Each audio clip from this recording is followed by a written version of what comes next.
جب اللہ دل میں اتر جاتا ہے تو وقت تہجد آنکھوں میں نیند نہیں آتی۔ تہجد وہ آخری مرہم ہے جس کے بعد نہ کوئی غم ستاتا ہے اور نہ کوئی غم رلاتا ہے۔ تہجد محبت کرنے والوں کے لیے اللہ کی طرف سے ملاقات کا دعوت نامہ ہے۔ تہجد کی نماز کے لیے کسی بھی عمر کی پابندی نہیں، جس کے کام رکے ہوں، مشکلات میں ڈوبا ہو، سکون کی تلاش ہو، اولاد کی پریشانی ہو، یہ وہ وقت ہے جب سب کی سنی جاتی ہے۔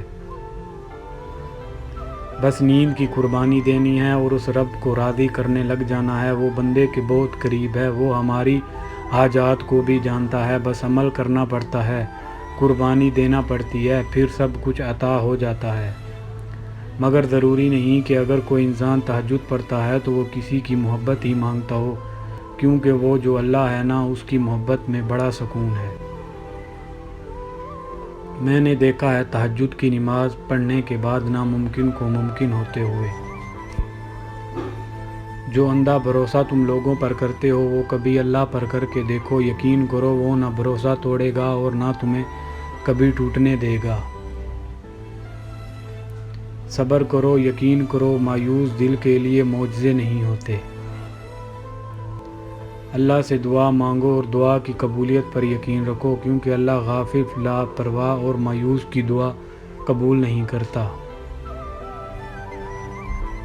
تہجد ایسا مرہم ہے جس کے پاس ہر چوٹ کا علاج موجود ہے، بس تمہیں یقین رکھنا ہے، پھر وہ زخم بھر جائیں گے جو تمہیں لگتا ہے کہ اب یہ کبھی بھی نہیں بھر سکتے، اور وہ کسے بھی مکمل ہو جائیں گے جو تمہیں لگتا ہے انہیں کوئی مکمل نہیں کر سکتا۔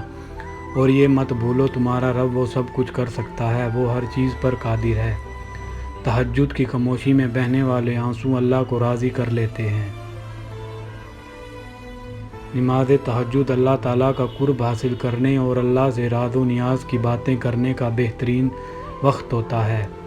اللہ پاک کو انسان کی نیند سے بیدار ہو کر اس کے سامنے سجدہ ریز ہونا اور آنسوؤں کے موتیوں سے التجا کر کے اپنی دعائیں طلب کرنا بہت پسند ہے۔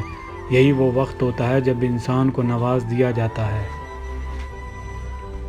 تہجد کی دعاؤں کے لیے 7 آسمانوں کے پردے اٹھا دیے جاتے ہیں، تو پھر اللہ ایسے معجزے کرتا ہے جو نہ کبھی زمین والوں نے دیکھے ہوتے ہیں اور نہ آسمان والوں نے۔